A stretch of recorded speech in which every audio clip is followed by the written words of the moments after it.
Material noun. আমরা মনে করি আমাদের আশেপাশে যত ম্যাটেরিয়াল আছে, যেমন আমার হাতের পেন, আমার গায়ে পরিহিত শার্ট, আমার পেছনের ব্ল্যাকবোর্ড, সব কিছুই ম্যাটেরিয়াল নাউন।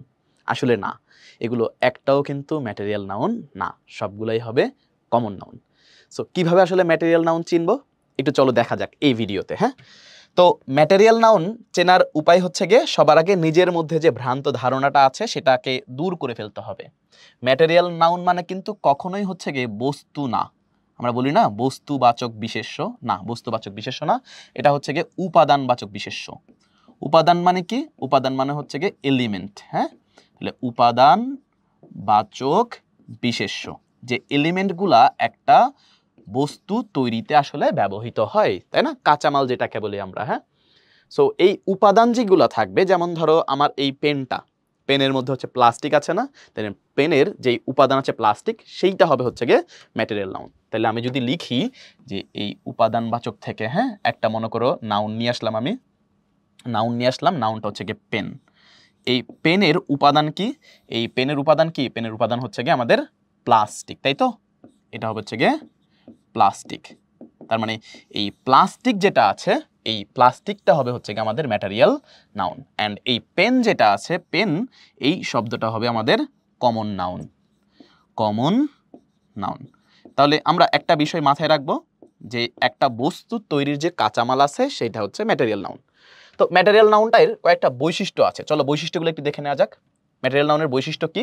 ম্যাটেরিয়াল নাউন হচ্ছে গিয়ে আনকাউন্টেবল, মানে এটা কি করা যায় না, এটাকে হচ্ছে গিয়ে গণনা করা যায় না, আনকাউন্টেবল হবে।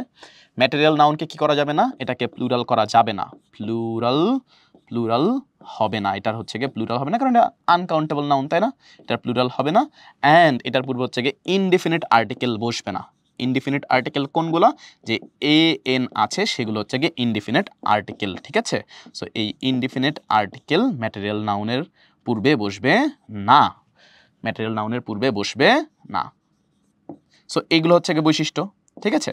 এবার দেখো, তাইলে আমি একটা একটা করি। যেমন আমার হচ্ছে গিয়ে শার্ট, শার্ট হচ্ছে গিয়ে আমার একটা বস্তু, আমি ব্যবহার করছি, তাই না? একটা চূড়ান্ত বস্তু যেটাকে আমি ব্যবহার করছি। শার্টের হচ্ছে গিয়ে উপাদান কি? সেটা হচ্ছে গিয়ে ক্লথ। তাহলে ক্লথ হবে কি? ক্লথ হবে হচ্ছে কি আমাদের ম্যাটেরিয়াল নাউন। আবার পেন, পেনের মধ্যে প্লাস্টিক আছে, তার মানে হচ্ছে গিয়ে প্লাস্টিক হচ্ছে একটা ম্যাটেরিয়াল নাউন। আবার এখানে একটা কথা আছে, হ্যাঁ, কথাটা কি? যেমন ধরো আমরা বলি হচ্ছে গিয়ে কি উড, কি লিখলাম আমরা? উড, কাঠ। তো উড তো আসলে আমাদের কোনো ব্যবহারের বস্তু না, তাই না? উড, কাঠ। সো এই উড থেকে কি, ধরো উড থেকে কি আসছে? উড থেকে হচ্ছে গিয়ে আমরা বানাইলাম একটা ফাইনাল প্রোডাক্ট, সেটা কি? সেটা হচ্ছে গিয়ে ফার্নিচার। এই যে লিখলাম আমি ফার্নিচার। তো ফার্নিচার কি আসলে আমাদের কমন নাউন হবে কি না? দেখো, মাথায় রাখবা যে ম্যাটেরিয়াল নাউন থেকে যে চূড়ান্ত পণ্য আসে, যে চূড়ান্ত পণ্য আসবে, সেই চূড়ান্ত পণ্য যদি কাউন্টেবল নাউন হয় তাহলে সেটা কমন নাউন হবে। যদি আনকাউন্টেবলই থেকে যায় তাহলে সেটা কি হয়ে যাবে? আমাদের ম্যাটেরিয়াল নাউন হয়ে যাবে। তাহলে ফার্নিচারকে তো আমরা ফার্নিচারস করতে পারি না, এটা হচ্ছে একটা আনকাউন্টেবল নাউন। তার মানে এই ফার্নিচারকে আমরা বলবো হচ্ছে গিয়ে ম্যাটেরিয়াল নাউন, ঠিক আছে? দেন অ্যাগেইন ধরো মনে করো আমরা যদি বলি হচ্ছে একটা কাঁচামাল, কাঁচামালটা কি? কাঁচামালটা হচ্ছে গিয়ে আমাদের প্লাস্টিক, হ্যাঁ, যেটা আমরা একটু আগেও বলেছি। তাহলে কাঁচামাল হচ্ছে কি? একটা প্লাস্টিক। সো প্লাস্টিক থেকে কথার কথা আমি কোথায় আসলাম? আমাদের পেনের মধ্যে আসলাম। হ্যাঁ, প্লাস্টিক থেকে আমি বানাইলাম হচ্ছে গিয়ে পেন, প্লাস্টিক থেকে বানাইলাম হচ্ছে গিয়ে পেন। তো এই যে প্লাস্টিক থেকে আমার পেন আসলো, এই পেনটাকে অবশ্যই কাউন্টেবল, এ পেন অথবা পেন্স আমি করতে পারি, তার মানে এই পেনটা হয়ে যাবে তখন কি? Common noun. তাহলে কাউন্ট করতে পারলে সেটা কমন নাউন হয়ে যাবে, কাউন্ট না করতে পারলে সেটা ম্যাটেরিয়াল নাউনই থেকে যাবে।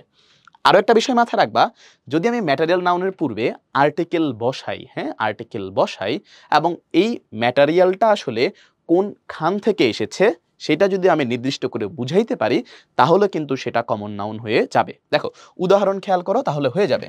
যেমন ধরো আমি লিখলাম গোল্ড, হ্যাঁ, গোল্ড তো একটা কি? কাঁচামাল। গোল্ডকে আমি গোল্ডস প্লুরাল করতে পারি না, তাহলে ম্যাটেরিয়াল নাউন। তাহলে আমি লিখলাম the gold of this ring is from South Africa, south Africa, ঠিক আছে? এটা হচ্ছে গিয়ে বাক্য। তো আমি দেখতে পাচ্ছি এখানে কি আছে, এখানে হচ্ছে গিয়ে গোল্ড আছে। গোল্ড হচ্ছে একটা ম্যাটেরিয়াল নাউন, কিন্তু এই ম্যাটেরিয়াল নাউনের আগে কি আসছে, আর্টিকেল হচ্ছে গিয়ে দা বসছে। এবং এই যে গোল্ডটা কোথাকার গোল্ড, দেখো তো দেখি গোল্ডটা কি এই রিং এর গোল্ডটা বুঝাচ্ছে না, রিং এর গোল্ডটা বুঝাচ্ছে না, তাহলে এই গোল্ডটা কি হয়ে যাবে তখন, এই গোল্ডটা হয়ে যাবে আমাদের কমন নাউন। সেম ভাবে ওয়াটার হচ্ছে গিয়ে একটা ম্যাটেরিয়াল নাউন। এখন তুমি লিখলা the water of this bottle, তখন দেখো ওয়াটারটা কোনখানের, আমাদের বোতলের, এবং এর আগে কি আছে, আর্টিকেল দা আছে, তখন ওয়াটারটা কি হয়ে যাবে, তখন সেটা কমন নাউন হয়ে যাবে। সো আশা করছি এখন থেকে কমন নাউন এবং ম্যাটেরিয়াল নাউন নিয়ে তোমাদের আর কোনো সমস্যা হবে না, এবং সহজেই তোমরা কমন নাউন এবং ম্যাটেরিয়াল নাউনের মধ্যে পার্থক্য করতে পারবা। তো সকলের জন্য অনেক অনেক শুভকামনা।